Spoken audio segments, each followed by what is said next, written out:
Și cam așa arată planșa de bord a celui mai interesant interior din 2024 pentru mine până acum și am foarte multe lucruri să vă spun despre el.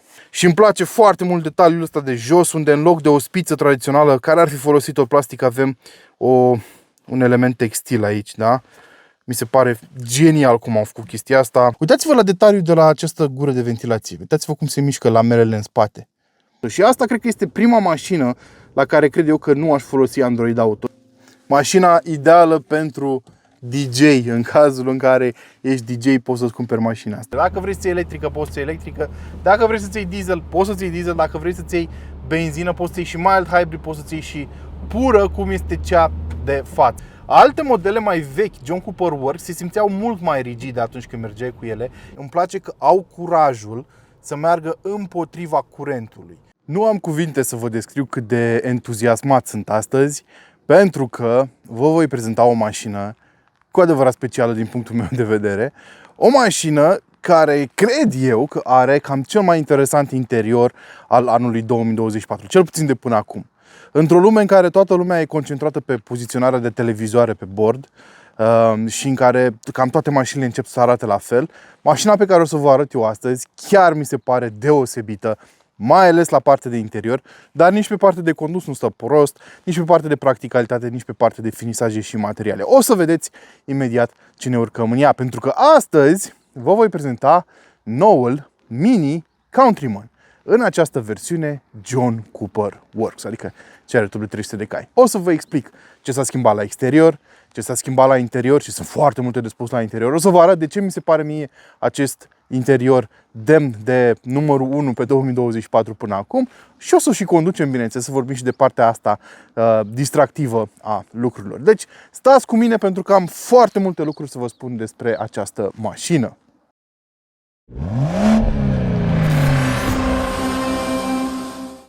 Iată, astăzi, așa cum ați putut observa, plouă și a trebuit să improvizez puțin pentru că nu vreau să-mi stric tocmai echipamentul, o să lucrez cu ce este rezistent la apă, adică cu telefonul. Dar asta nu o să mă oprească să vă arăt tot ce trebuie să știți despre noul Mini Countryman. A ajuns la a doua generație și știu că multă lume l-a hulit atunci când a apărut, pentru că Mini Countryman reprezenta opusul a ceea ce trebuia să fie brandul Mini. V-am mai spus povestea Mini de foarte multe ori. Ca brand, această creație a fost adusă pe lume tocmai în ideea de a fi cât mai frugală și cât mai eficientă. Lansat în 1959, primul model a fost desenat de Sir Alec Isigonis, care a dat astfel tonul pentru toate modelele ce aveau să urmeze și era o mașină care făcea diferența prin faptul că era foarte accesibilă și foarte ușor de folosit, dar și foarte utilă și spațioasă pentru dimensiunile ei. Era o mașină foarte atipică, dar era o mașină necesară în anii 50-60, când Europa își revenea după al doilea război mondial și resursele erau foarte, foarte limitate. Și de asta s-a creat acest brand, acest model care rivaliza cu la fel de legendarul Fiat 500. Erau mașini foarte mici și foarte compacte. În același timp știu ce o să spuneți. Doamne, cum poți să-ți cumperi un SUV cu sigla Mini? Credeți-mă că nu are niciun fel de relevanță. Toate caracteristicile Mini, multe caracteristici Mini, nu toate, sunt prezente în continuare pe această mașină. Și asta este ceea ce vor clienții, vor SUV-uri, da? Indiferent cum se numește brandul, ei vor SUV-uri. Și sunt mulți oameni care sunt fani ai Mini, dar vor o mașină mare pentru că au familii. Altfel, Mini ar fi fost condamnat să producă doar mașini hatch, dacă ar fi să ne luăm după unii talibani de pe internet, și oamenii ei, atunci când și-ar face familii și așa mai departe, ar fi condamnați să se chinuie cu hatch-urile. Nu! Countryman-ul este o mașină foarte populară și este ceea ce își doresc clienții. Este evident, vânzările au mers foarte bine, de asta avem și a doua generație. Și a doua generație este construită pe aceeași platformă cu BMW X2, pe care vi l-am prezentat acum nu foarte mult timp. Pe dedesubt avem, bineînțeles, o platformă cu tracțiune față. În cazul acesta, mașina este cu tracțiune integrală, pentru că poți să-ți cumperi Countryman și cu tracțiune integrală. Pe anumite modele, nu pe toate. Personal, comparativ cu X1 și cu X2, mi se pare că mașina asta este o afacere mult mai bună și o să vedeți imediat de ce. Hai să uităm puțin la design. Este evident o evoluție a vechiului model, da? Avem o mașină mai mare în toate direcțiile. Este mai lungă, este mai lată și este mai înaltă. Și acum, în Countryman, nu se mai pune problema de spațiu. O să vedeți când ne urcăm la interior.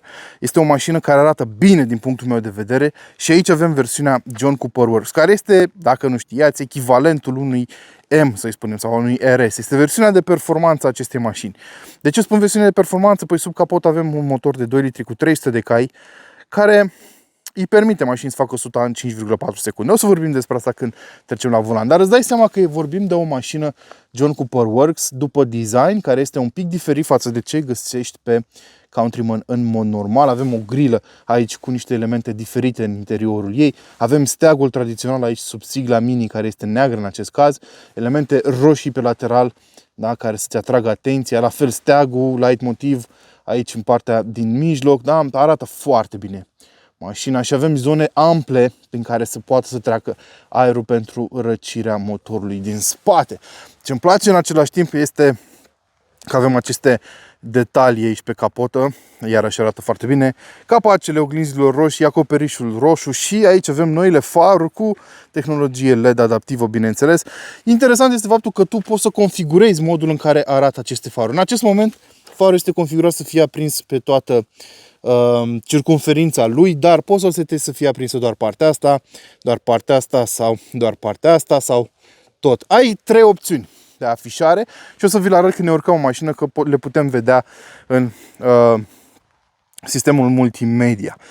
Pentru că vorbim de un model John Cooper Works, aici avem jante de 20 de inci mari, da, cu acest model specific versiunilor John Cooper Works și în spatele lor puteți să observați acele trier roșu uriași, la fel și discurile perforate și ventilate de înaltă performanță.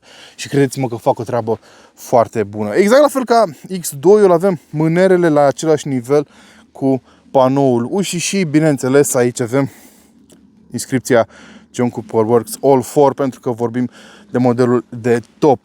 Ca lungime, vă spun că mașina are sub 4,5 metri, are 4455 de milimetri, ceea ce da, o duce în segmentul C și nu ți-ai dat seama că este atât de compactă când te uiți la ea și nici când te urci în ea, pentru că are foarte mult spațiu.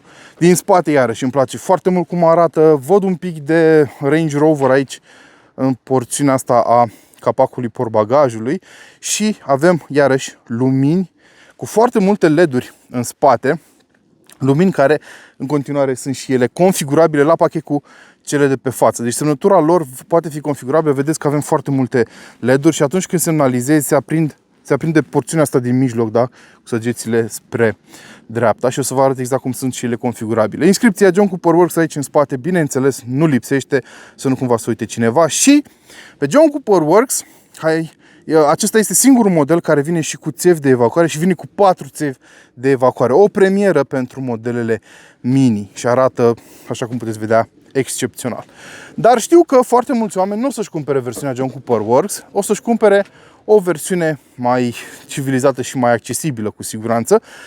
Și pentru ei portbagajul contează foarte mult, pentru că până la urmă de asta îți cumperi un SUV să fie și practic, nu? Aici avem 460 de litri, dacă includem și bucata de aici de dedesubt. Atenție, paradoxal, modelul acesta de mare performanță este și cel cu cea mai mare capacitate în portbagaj. Celelalte modele fiind mild hybrid, aceasta nu este mild hybrid, au o baterie de 48 de volți aici în portbagaj și pierd 10 litri de stocare. Așa, avem spații utile pe aici, dar da, e foarte mare zona de depozitare de jos. Cârlige de ancorare aici și cam tot ce îți trebuie. Bineînțeles, scaunele spate sunt rabatabile, fracționabil, 40-20-40. Și acum ne urcăm în interior și o să începem cu zona din spate, pentru că în față am foarte multe lucruri să vă spun. Hai să începem cu calitatea materialelor. Bun, aici e un plastic care nu îmi place, sincer. Pe un model cu un asemenea preț n-ar trebui să fie. La fel, plasticul de aici putea să fie de o calitate mai bună. Îmi aduce foarte mult aminte de Dacia. Aici, pe partea de sus a panoului ușii, avem un material textil provenit din plase de nylon din oceanele lumii cumpărate de BMW și reciclate, da? Și pentru că vorbim de un model John Cooper Works, poți să ți-l cumperi doar cu această combinație de negru cu roșu în spate, se vede așa o tentă roșie, da? Doar această combinație este disponibilă pe John Cooper Works. Pe alte modele poți să-ți cumperi alte combinații de culori și am văzut una cu albastru care arată absolutamente genial. Ca feeling, materialul se simte bine la atingere. Voi fi însă foarte curios să văd cum o să reziste testelor timpului, pentru că fiind un material textil, poate să se îmbibe foarte rău cu praf și mă gândesc că se poate și păta în timp și sunt foarte curios cum o să faci să-l cureți. Dar personal mi se pare o soluție foarte inteligentă și ecologică pentru a oferi un feeling premium în partea aceasta de sus a panoului ușii, chiar dacă plasticul de jos nu este premium. Și îmi plac și aceste mânere verticale destul de mari. Mi se pare o chestie pe care nu mai vezi la alte mașini în industrie și ajungem și la zona din scaunelor. Așa cum puteți vedea, 3 locuri, da? Scaunele sunt ajustabile, tragi de aici și poți să reglezi cât de înclinat să fie spătarul. Vedeți că avem această combinație de roșu cu negru și, important de menționat, aceasta nu este piele naturală, este piele sintetică, dar bat pariu că 90% dintre oameni nu ar ști dacă ar fi întrebați. Încă o chestie interesantă este faptul că scaunele spate pot și culisa față-spate, da? Observați sănile aici, deci sunt destul de configurabile. Avem și cotieră, bineînțeles. Da? Hai să ne și urcăm în mașină.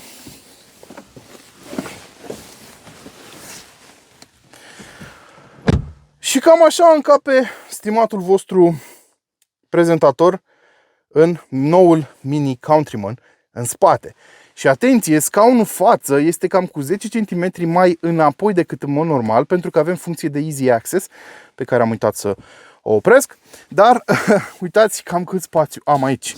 Deci diferența față de vechiul Countryman este uriașă din punctul ăsta de vedere și pot să stau extrem de confortabil aici.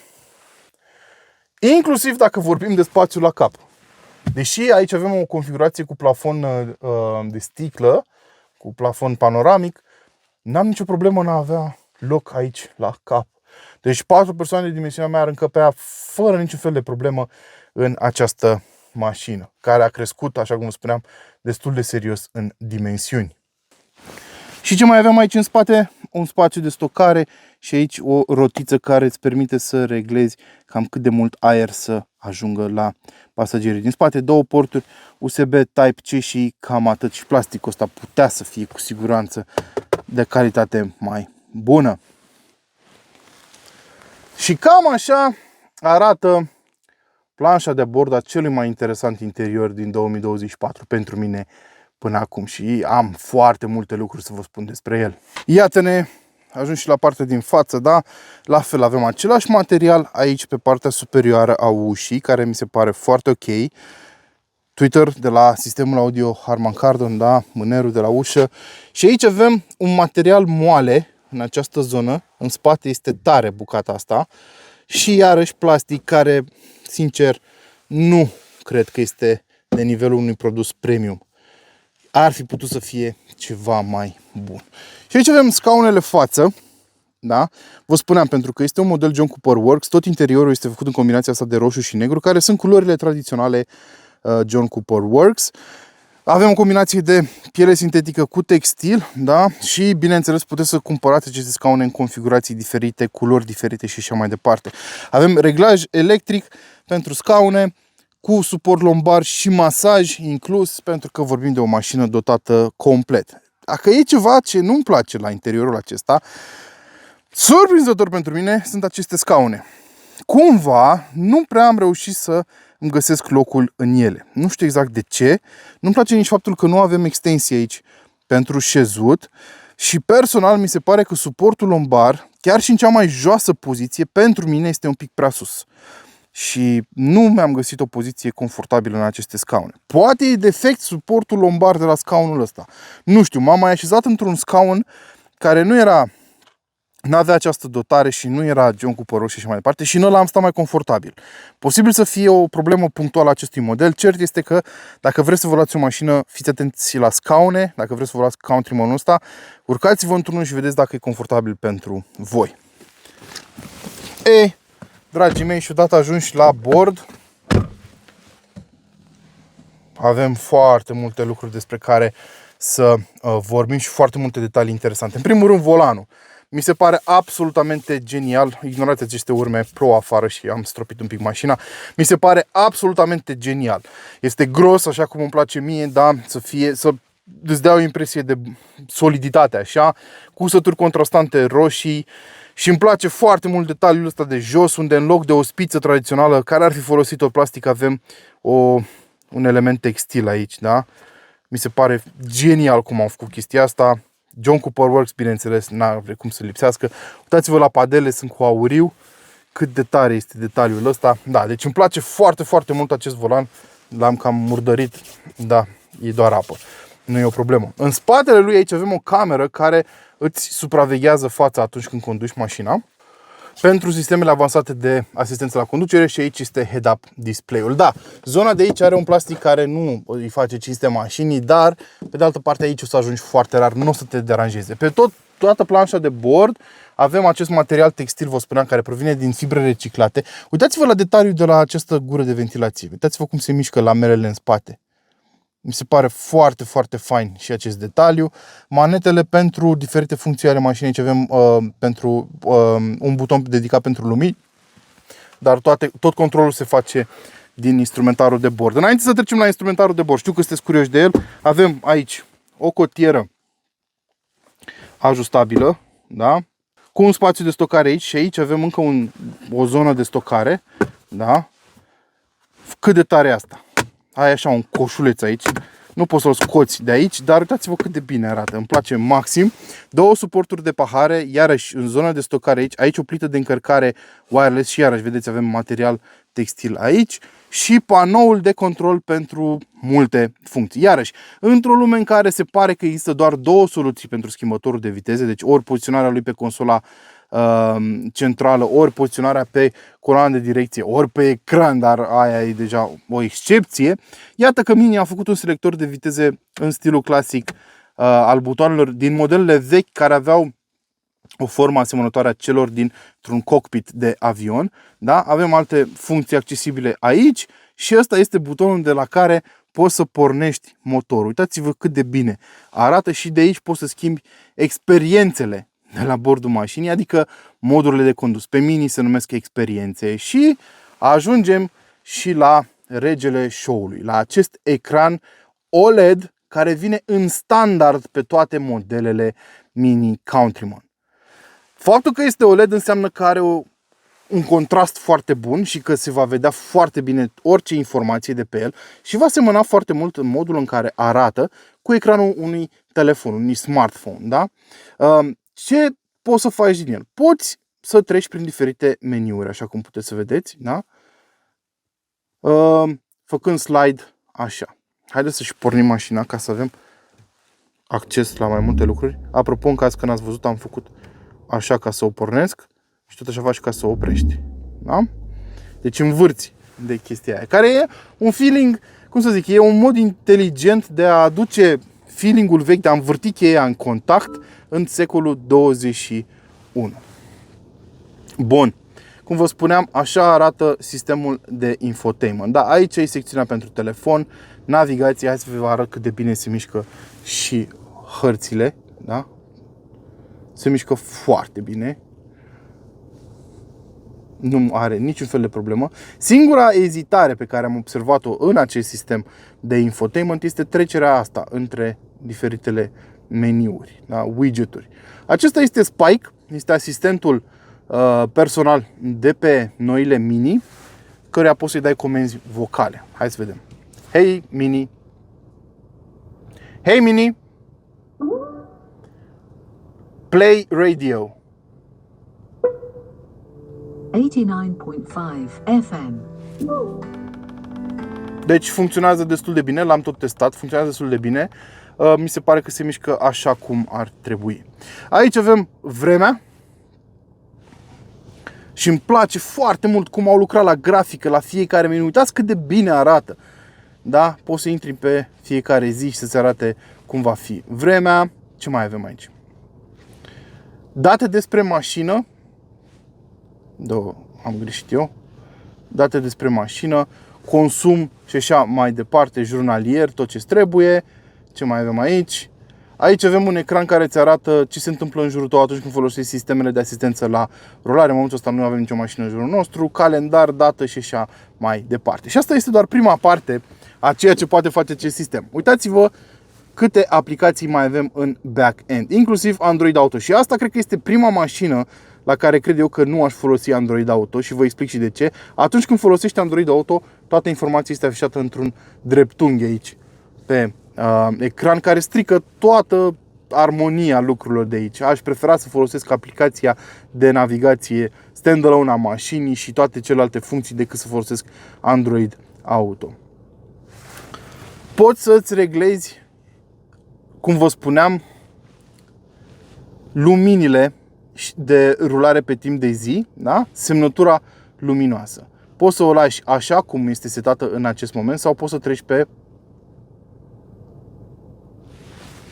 Ca să putem să modificăm trebuie să opresc motorul. Bun. Poți să treci în modul favored, uitați cum arată acum semnăturile luminoase, sau poți să treci în modul John Cooper Works, care arată așa. Cum vi se pare chestia asta? Mie mi se pare foarte, foarte tare. Știu că sună gimmick, dar faptul că poți să configurezi chestiile astea e, nu știu, o chestie nouă, diferită în industrie. Știu că are și Audi, dar până acum n-am mai văzut nicio mașină în afară de Audi care oferea chestia asta. Ce mai putem să facem? Hai să trecem și prin experiences, da? Sunteți pregătiți? Avem așa, o să luăm de la început. Go-kart. Acesta este modul sport. Când treci în modul go-kart, ați auzit deja cum a făcut mașina și se schimbă afișajul în această formă. Mai mult decât atât, pentru că aici avem un material textil, când treci în diferite moduri de condus, se schimbă iluminarea din spatele lui. O să încerc să filmez pe timp de noapte și să vă arăt. Mai mult avem niște lumini proiectate aici, de aici. Observați că avem un proiector aici, da? Care proiectează lumini și în partea asta și în partea asta, în funcție de modul de condus. Acum, pentru că suntem în modul go-kart, luminile sunt roșii. Hai să vedem alte moduri. Core este cel de bază, standard, să spunem, modul normal de rulare, care arată așa. Avem modul green, care este modul eco de conducere. Fiecare cu propriul soundtrack, da, și cu propriul afișaj. Apoi avem modul vivid de rulare, care lucrurile arată cam așa. Da, ce mai avem? Modul timeless, care este cel în care am pornit prezentarea, este un mod în care informațiile sunt afișate așa cum se afișau pe meniul original. Da? Observați fontul folosit. Pe meniul original aici aveai un vitezometru exact de dimensiunea asta. Da? Dacă n-ați văzut review-ul meu cu Mini din 59, vă recomand să-l vedeți, pentru că acolo puteți să vedeți ceasurile originale. Avem modul personal, în care poți să-ți configurezi tu cum să arate, poți să-ți pui o poză de fundal acolo. Modul balance. Și observați că trapa se închide singură în acest mod. Mi-a pornit masajul în scaun, da? Și avem acest mod de afișare a informațiilor. Și modul trail pentru off-road. Nu știu câtă lume va folosi acest mod, că nu văd eu mașina asta să iasă în off-road, chiar dacă avem pe ea tracțiune integrală. Și asta e doar o parte din chestiile marfă pe care poți să le faci pe această mașină. Ca și pe BMW X2, cum vă spuneam, avem posibilitatea de a instala jocuri pe mașină și să le poți controla din telefon, Air Console Games, da? Puteți observa că se pot rula jocuri aici. Mașina are o cartelă SIM 5G la bord, care oferă conectivitate la internet și, exact cum aveam și pe X2, poți să-ți cumperi o opțiune care se numește Digital Premium, care îți oferă acces la mai multe aplicații și mai multe funcționalități la bordul mașinii. Este o subscripție anuală, poți să-ți instalezi, de exemplu, tot felul de aplicații, inclusiv Spotify, pe care să-l rulezi direct de pe mașină și astfel nu mai ai nevoie să-ți conectezi mașina la telefon ca să poți să rulezi anumite aplicații, ai jocuri, da, nu știu dacă vrea cineva să joace neapărat în mașină, cum vă spuneam, poți să instalezi, de exemplu, Deezer. Deezerul e deja instalat pe această mașină. Hai să vedem și cum merge. Observați că se mișcă foarte repede, da? Și poți să asculti de aici muzică dacă vrei. Nu o să o las să ruleze foarte mult, că nu vreau copyright strike. De fapt, e pus pe mute. Și acum că tot am ajuns în meniul acesta, uitați cum se poate afișa atunci când asculti muzică, da? Poți să ai un vinil care se învârte aici. Mai mult decât atât, poți să faci scratch. Cât de tare e asta?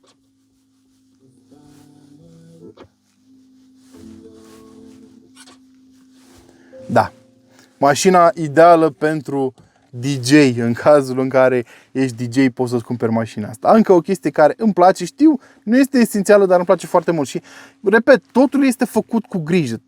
Sunt foarte multe detalii. De exemplu, când intri în meniul ăsta, vedeți cum sunt norii ăștia aici sus, care să-ți dea impresia de orizont. Asta e atenție la detalii la care te aștepți de la o mașină premium, dar din păcate multe nu livrează pe frontul ăsta. Da? Deci poți să configurezi și display-ul. Mai mult decât atât, poți să-ți faci un mod custom al tău de afișare a tuturor chestiilor din mașină și o să pun aici o filmare. Poți să îi dai să te surprindă la interior lighting când îți alegi culorile de ambiental. Poți să-i dai mașinii opțiunea să te surprindă și să vedeți că face un joc de lumini foarte drăguț. Da, deci foarte, foarte multe chestii foarte interesante aici. De exemplu, avem și cameră aici de selfie, dacă vrei să-ți faci poze, nu știu exact de ce ai vrea să faci asta. Jocuri și tot ce îți trebuie. Și pur și simplu faptul că ai un ecran rotund în mașina asta și faptul că, nu știu, arată cum arată, se mișcă cum se mișcă și că ai atâtea opțiuni de customizare, pur și simplu fac pentru mine acest interior de mini absolut extraordinar și cel mai bun pe care l-am testat anul acesta by far. Știu, sunt câteva neajunsuri, cum ar fi calitatea unor plastice, dar nu mă deranjează în mod special. Nu cred că voi interacționa cu ele foarte mult. Dar trebuie să vorbim și despre ce motorizare e la dispoziție, trebuie să vorbim și despre cum se conduce mașina asta, ce consum am obținut, așa că hai să ne punem la drum. Sunteți gata? Mini, Countryman, John Cooper Works, 300 de cai, 400 Nm, tracțiune integrală, cutie automată cu 7 rapoarte și dublu ambreiaj și 100 în 5,3 secunde, 5,4 secunde. Sunteți gata să decolăm? Nu o să facem un launch pentru că mașina are sub 1000 de kilometri în momentul de față și n-aș vrea să-mi bag joc de ea. Dar o să plecăm un pic mai tare de pe loc. E ok așa? Hai!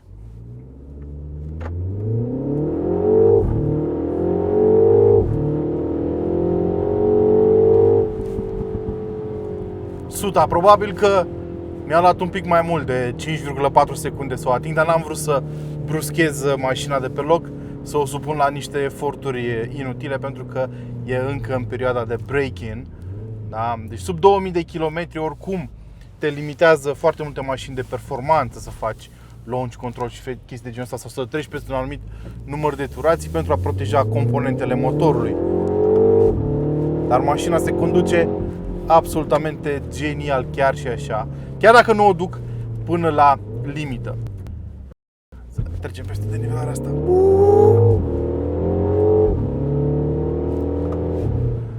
Și la interior, sincer, sunetul motorului este evident augmentat prin intermediul difuzoarelor, dar am o presimțire, nu sunt absolut sigur, că și acele faimoase pops and bangs sunt simulate în interiorul cabinei. Cert este că aud ceva. Da? Deci chiar aud niște pocnituri. Ia. Nu știu dacă se aud și pe microfon, dar se aude ceva. Nu-mi dau seama însă dacă se aude de afară sau din cabină. Dacă sunt... Parcă se aud un pic prea tare, nu știu. Dacă sunt emulate prin intermediul difuzoarelor, au făcut o treabă bună inginerii de sunet. Dacă nu și se aud de afară, foarte bine mini, pentru că știm foarte bine că după introducerea filtrelor de particule pentru motoarele pe benzină, foarte multe mașini au avut de suferit. Hai să vorbim totuși despre platforma tehnică și ce motorizări poți să-ți cumperi pe mașina asta. Pentru că vă spuneam că e cam același lucru ca în cazul lui BMW X1 sau BMW X2. Este platforma cu tracțiune față celor de la BMW. În a doua iterație, UKL 2 dacă vreți să-i spuneți așa, Și este practic aceeași pe care am avut-o pe X2, cum v-am spus, așa că foarte multe lucruri vor fi comune. Gama de motorizări e interesantă și iarăși foarte similară cu ce găsești pe X2 sau pe X1. Adică gama începe cu motorul în 3 cilindri B38 mild hybrid cu 170 de cai.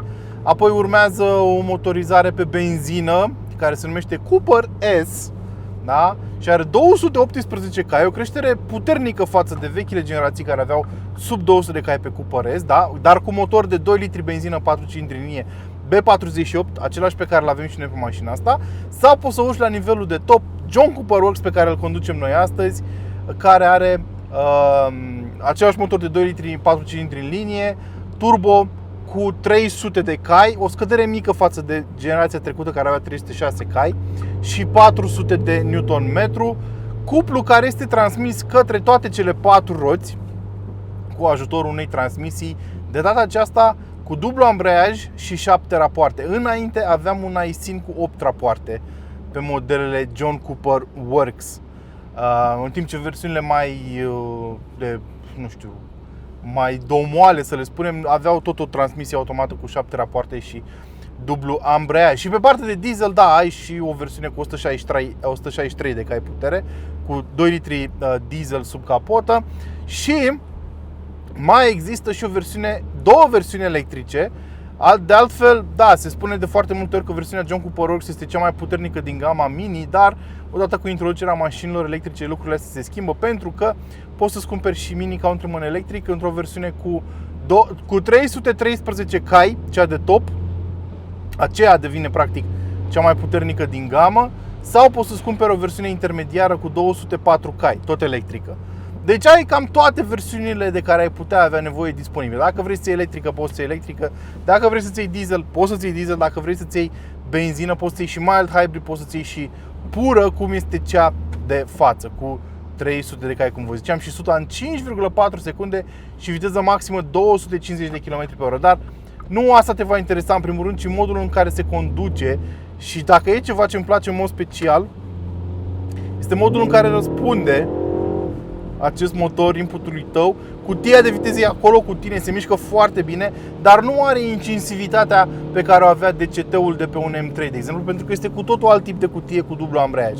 Te izolează puțin de experiență și schimburile de treaptă nu sunt atât de brutale pe cât te-ai aștepta. Dar în mare, mașina răspunde impecabil comenzilor tale. Mi se pare excelent cum accelerează și cum răspunde motorul, pentru că, repet, cutia de viteză îl păstrează tot timpul în gama optimă de cuplu. Bine, acum mergem și în modul go-kart, în experiența go-kart, care este cea mai sportivă dintre toate. Dar, până la urmă de asta ți iei un John Cooper Works, să te și distrezi cu el, nu? Servodirecția este un pic moale, aș zice eu, chiar și în modul go-kart nu mi se pare foarte grea și cu siguranță ar putea avea ceva mai mult feedback. Pedala de frână mi se pare că e bine modulată, dar mi-ar fi plăcut să fie un pic mai lungă. Mi se pare că totul se întâmplă într-un spațiu destul de scurt, raportat la toată lungimea cursei pedalei de frână. La fel și la accelerație. Mi se pare că cam tot se întâmplă în primul 25% din cursă. Ulterior, sigur, asta îți dă impresia că mașina este mai vioaie decât în mod normal, pentru că răspunde foarte repede la toate inputurile tale. Dar mi-e dor de mașinile în care aveai o pedală de accelerație în care simțeai literalmente cum crește livrarea de cuplu și de putere odată cu atingerea capătului cursei. Aici trebuie doar să apăs jumătate de cursă, de exemplu, și am toate resursele mașinii livrate. Nu zic că e un lucru rău, dar e o chestie de, de feeling, să spunem, de preferință personală, aș putea spune, clar. Pentru că dacă folosești mașina asta prin oraș, o să vrei să ai resursele livrate în prima parte a cursei pedalei de accelerație, la fel și pe partea de frână. Probabil nu o să vrei să muncești foarte mult, dar mașina se conduce extraordinar. Extraordinar. Ce m-a impresionat foarte mult e faptul că în viraje rămâne neutră foarte mare parte din timp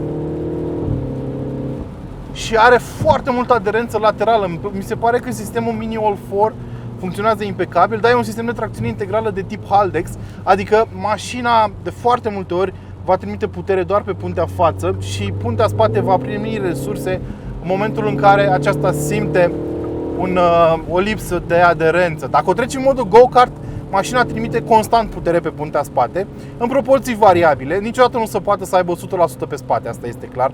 E un sistem gândit să trimite 100% pe față. Pe spate poate să se ajungă undeva la maxim 50% din putere și cuplu. Dar îmi place faptul că în viraje mașina asta are foarte multă aderență laterală și faptul că nu subvirează decât dacă vrei tu neapărat să intri cu mult prea multă viteză în viraj. Altfel, pe accelerarea din viraj, simți așa cum te împinge subtil spatele și cum fața trage. Este absolut genial cum au setat sistemul de tracțiune integrală, dar și suspensia. Trebuie să vorbim și despre ea. Hai să ne calmăm puțin, să trecem în modul green. Gata, s-a făcut liniște. Transmisia a trecut automat în modul D, nu mai e modul sport. Servodirecția este mai ușoară, dar diferența nu este foarte mare și suspensia este mai confortabilă. Pentru că vă spuneam că mașina asta are moduri de condus și suspensie adaptivă. Amortizoarele se vor întări în modul în care trece în modul go-kart sau poți să treci în modul personal unde poți să-ți setezi tu să fie suspensia mai rigidă. Dar ce am observat eu cu mașina asta este că nu este rigidă deloc. Alte modele mai vechi, John Cooper Works, se simțeau mult mai rigide atunci când mergeai cu ele. Inclusiv servodirecția se simțea mult mai grea. Ei, pe modelele noi se vede clar că se încearcă mulțumirea și animalului și a verzei. Animalul proverbial, știți? Capra din poveste. Se încearcă găsirea unor metode de a face mașinile astea utilizabile day by day, zilnic, dar și atunci când vrei să mergi tare și să ai performanțe pe măsură, să ai cu ce. Și în sensul ăsta, da, suspensia de pe mașina asta este confortabilă. Dacă nu mergi în modul go-kart, este super confortabilă. Vorbim de suspensie independentă și pe spate, așa cum te-ai aștepta de altfel la un vehicul de mare performanță, dar este foarte confortabilă. Chiar dacă pe mașina asta avem cea mai mare dimensiune de jante pe care poți să ți le pui pe un Countryman de generație nouă, respectiv 20 de inci. Dar chiar și așa suspensia e confortabilă, absorbe imperfecțiunile din asfalt foarte ușor și chiar și peste gropi nu auzi niciun zgomot suspect de la suspensie care ajunge în cabină, da? Și da, e adevărat, nu este neapărat cea mai confortabilă mașină per total. Pentru că vă spuneam de aceste scaune care, nu știu, eu pur și simplu n-am putut să mă împac cu ele. Ai o susținere laterală foarte bună, nu mă înțelegeți greșit, dar forma aici jos la spate nu e pe placul meu și mi se pare că, deși susținerea laterală este foarte bună, susținerea în partea de jos, da, la șezut, nu este optimă. Mi-ar fi plăcut să am o extensie aici, să-mi susțină pulpere mai bine, da? Pentru că și șezutul mi se pare destul de scurt per total standard. Dacă ar fi fost mai lung, iarăși standard, poate n-aș fi avut nevoie de extensie pentru susținerea pulperelor. Dar în cazul ăsta, scaunele sunt cele care mă fac să spun că mașina asta nu este în mod necesar cea mai confortabilă. În același timp, depinde foarte mult cum percepi mașina asta în funcție de configurația ta. Dacă ești o persoană mai scundă sau dacă ai picioarele mai scurte, nu știu, deși eu nu am picioarele foarte lungi, poate că o să o simți un pic mai confortabilă decât o simt eu. Este foarte posibil. Dar personal o găsesc scaunele astea un pic prea rigide și nu destul de confortabile. Bine că compensează foarte mult suspensia, dar nu până la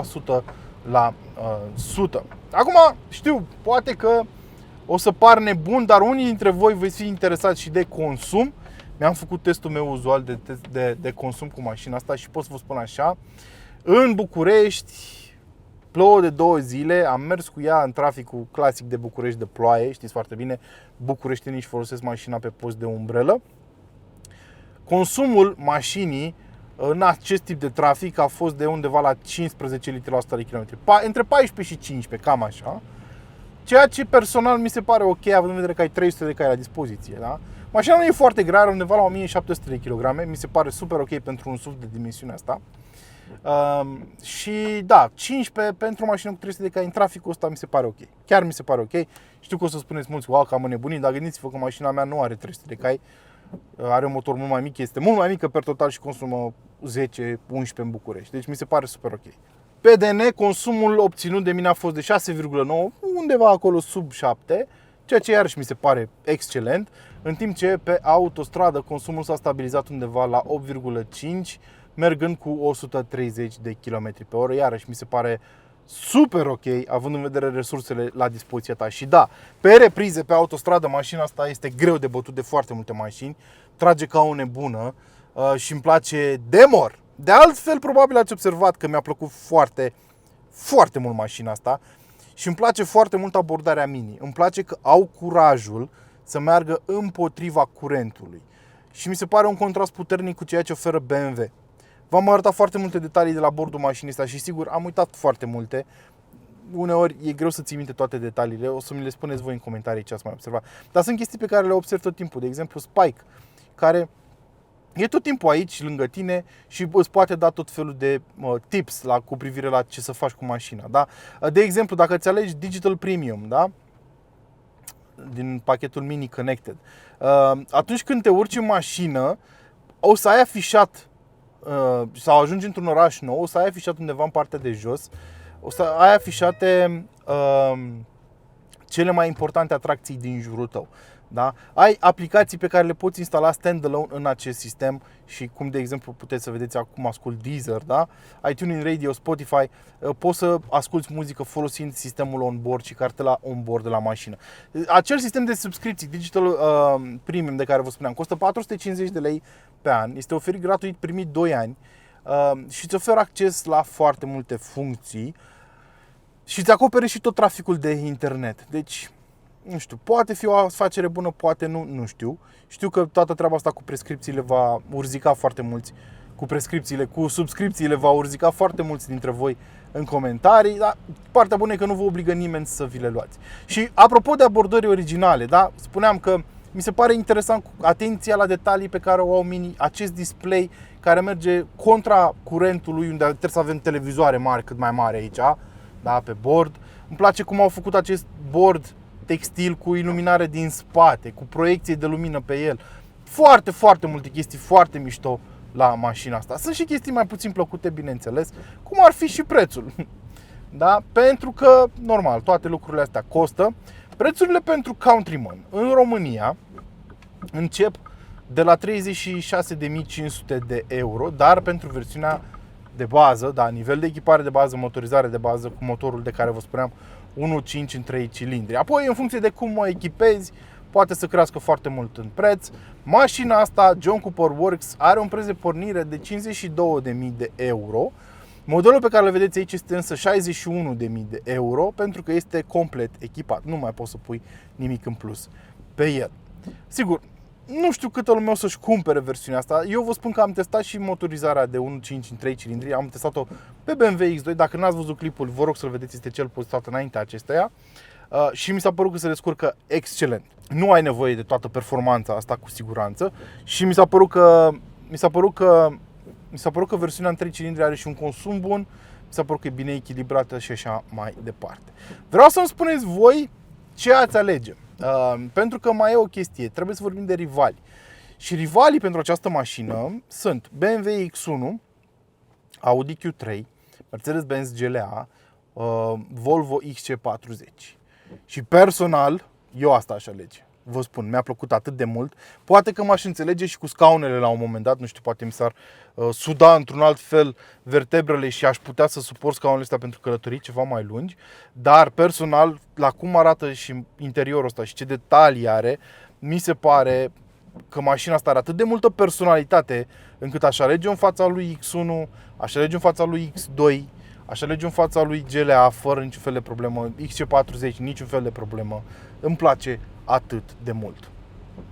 Dar vreau să știu ce părere aveți voi. Pentru asta avem secțiunea de comentarii. Nu uitați să nu lăsați acolo un comentariu cum vi s-a părut mașina. Și până data viitoare, bineînțeles, nu uitați de like, share și subscribe pentru a păstra acest canal în viață. Până data viitoare,